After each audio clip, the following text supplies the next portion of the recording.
Alright, here we go. My name is James Portnow. I'm the writer of Extra History. And I'm here to tell you all the lies we told you over the past few weeks and regale you with the stories that we wanted to but couldn't quite fit into the show. But first, a few straight up mistakes we have to answer for. Number one, flags. We did this a couple of times in the show. We showed the modern German flag instead of the old Empire one. We miscolored the Serbian flag. Mea culpa. Mea maxima culpa. Our artist is a continent away, and so we don't actually get to work together on these things. So while we do go over the episodes once the art's in, things are always going to slip through. 2, saying young Serbia instead of young Bosnia. This one kills me because it actually can affect a person's understanding of the events, and I so love David's art for it. This one is entirely my fault. It was a typo I didn't catch in the editing. 3, we accidentally called Alexander II the Russian Emperor in episode 1 instead of Nicholas II. 4, in episode 2 we referenced Franz Ferdinand being Franz Joseph's son rather than his nephew, which is false. 5, we talked about an ambassador from Moscow in episode 3 when it should have been St. Petersburg, as that was actually the capital at the time. This just goes to show you, right? I'm actually kind of happy because don't trust us, right? Don't trust any one source on history ever, right? Hopefully Extra History can serve as a jumping off point, but things are always going to slip through and there's always going to be things we don't have time for. So I hope it's the beginning of your exploration into the Seminal catastrophe. But with that, a truth.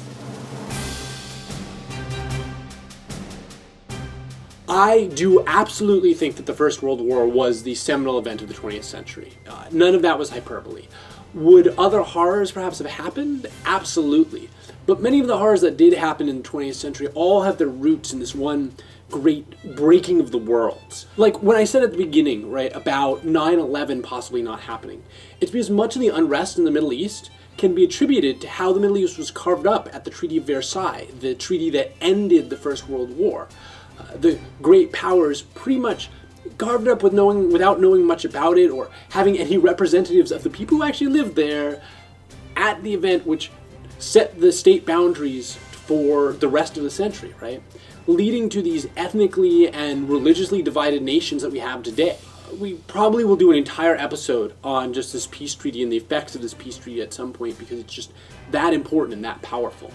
Oh, and also in the first episode, I didn't mean to say that any of the guys from the 19th century who sort of held things together were nice dudes. They pretty much all did some bad stuff over their tenure, which I hope we really get to cover when we go back and get to do the 19th century. For our purposes, though, the important thing here is just that they were all competent enough not to let World War I happen on their watch. Which brings us to Nicholas II. You almost have to pity this dude, right? He didn't want to be emperor. No one thought he was going to be emperor anytime soon, so no one bothered to train him to be emperor. And then, bang, his father dies. It's emperor time for old Nicky. And this guy, he was just really a screw-up. Under his tenure, there were pogroms against the Jews, civilians slaughtered during protests, and yeah, the beer and pretzels thing, that's absolutely true. That also brings up another point that I should talk about, which is Nicholas II's title. I actually debated this one a great deal. Back in 1721, Peter the Great actually changed the title of the Russian head of state from Tsar to emperor to more closely associate Russia with the West.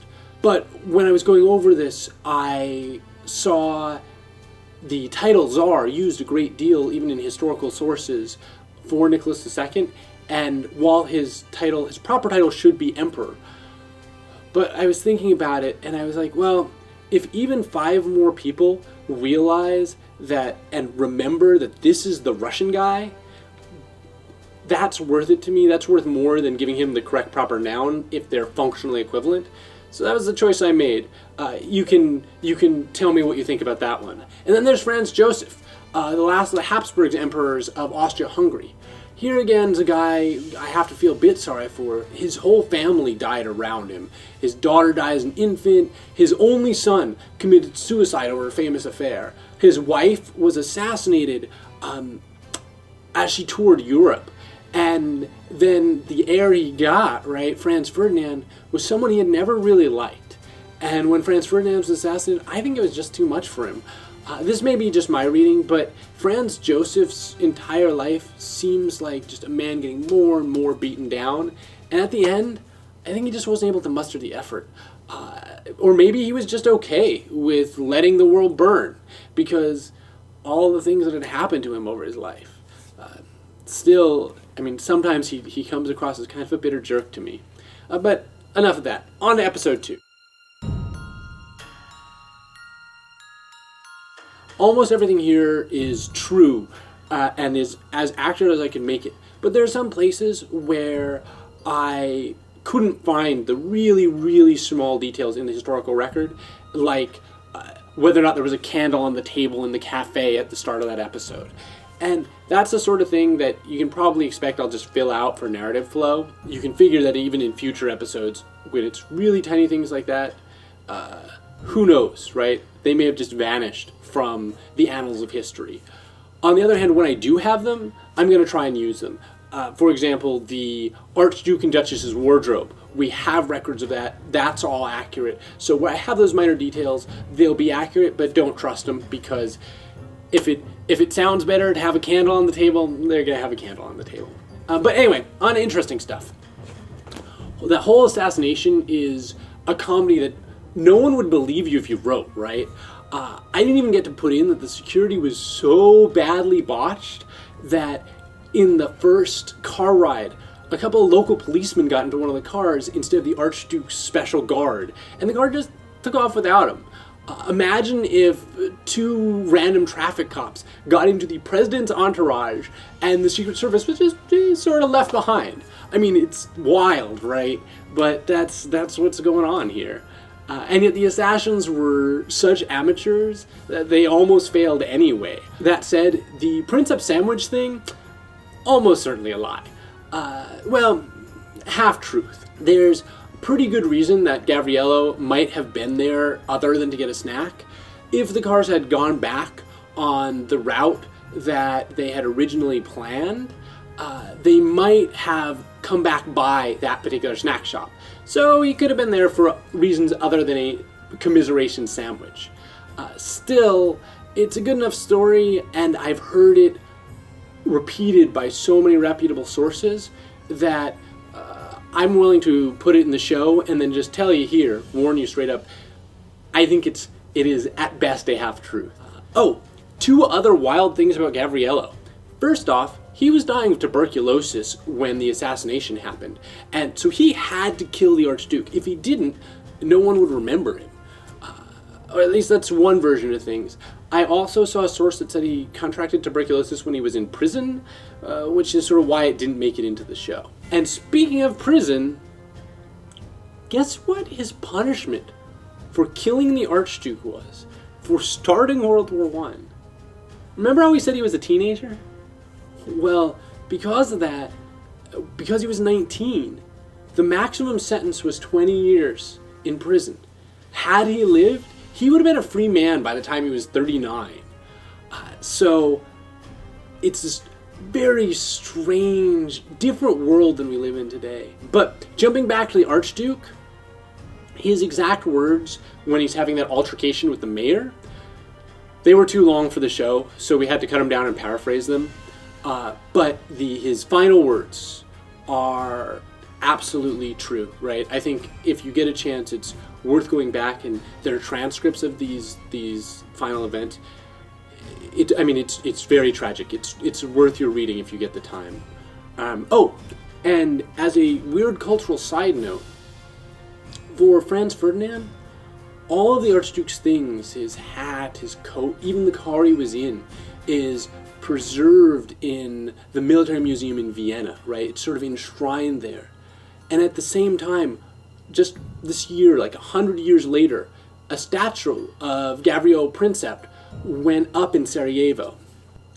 This gives me perspective, right? Sometimes when I find myself rushing to judgment from my own national perspective, being an American, I think about this fact, right? That from one side, this guy who got assassinated is remembered, preserved as this national and ongoing tragedy, and on the other side, they're raising statues to the guy who killed him because he's a hero to them. And so A lot of history is a matter of perspective, and I think it's important that we remember that. But anyway, on episode 3. Here I say that the Hungarians hope for a peaceful solution, and this is true, but it puts them in a very charitable light. What was really going on was that the Hungarians had recently won a degree of autonomy and a bunch of rights from Austria, and they were afraid that if the Austrians defeated Serbia and imposed their will on them, they'd get ideas and decide it was time to take those rights back from Hungary, too. Let's talk about the Russian and Austrian ambassadors for a second, because this story just blows my mind. Like, if anything were to convince you of fate, right? These are two guys who hated each other, and over the course of their careers, they had fanned the flames in the Balkans. They were at least partially responsible for the very incident that set off the war. But they were also elder statesmen, and they saw what was going on. They saw that this was going to be a catastrophe. This was going to be a world war. And so they started to work together to try and stop it. But in doing so, they left a very unclear record for us, right? I've heard many different stories about what actually happened. I've heard stories from that the Russian ambassador was literally holding the pen about to sign the document that would have averted all the war when he just dies of a heart attack, right? To the much more likely story that they were having an informal meeting because they were just starting to de-escalate tensions, and that was their goal. But regardless of what happened, imagine what happens next, right? Russian ambassador dies in this guy's house, so the press starts claiming that he was assassinated, and tensions just escalate. And from there, it's also all these delays. All these attempts at peace actually doomed any chance of this being a regional conflict. You see, if the Austrians had attacked Serbia quickly, before the Russians could even mobilize, and if they had taken Sarajevo, it would have been a fait accompli. But all these delays in the name of peace actually made sure that could never happen. Oh, and so the big deal, the ultimatum, the thing which kicked off this whole "it's gonna be war," well, I've read that Franz Joseph didn't even read the thing before it went out. This is sort of what I mean about he had kind of given up. That at that point, as a head of state, it's shocking how often this happens. We also have to talk about the choice to follow Sazonov, because there are so many things. As soon as that ultimatum goes out, right, all of Europe sort of erupts, and there's things going on everywhere. And if you're interested in this, it's a great point. That last week is a great place to really jump in, because there's so many amazing stories about people trying heroically at those last minutes to avert this conflict. But we decided to follow Sazonov because we couldn't cover all of that. And Sazonov, his day actually touched on a remarkable amount of the key events, and it allowed us sort of a way into that. But I guess that leads us nicely into episode 4. So the telephone anecdote where Bateman can't get the Kaiser on the phone because no one has laid phone line out to the royal residence yet, as far as I can tell, it's probably true. I've only seen it in 2 sources, so I can't be sure of it, and it's something you might want to take with a grain of salt, but I can definitely see it as being possible in 1914. And all the talk of Sazonov bringing everybody, including the patriarch of the church, to pressure the emperor, that part's true. But that anecdote about the aide-de-camp may be false. I heard it from a professor once, but I can't source it. It's probably apocryphal, but it so well summed up Nicholas II's character that he would give in because a young boy, without even meaning to, implied he might be irresolute, that I decided to leave the story in. Oh, and lastly, I wanted to talk about one anecdote between Sazonov and Portales. I've heard from several sources that when that final exchange between the two of them went on, Portales actually began to weep, even really falling to his knees to beg Sazonov to reconsider. When he pulled himself up and handed over that declaration of war, he then embraced Sazonov, weeping on his chest, saying that he never thought he would leave Russia like that. And in one of those last old war gestures, when Portales says he's not sure if he's going to be able to pack, Sazonov really does send someone to pack for him.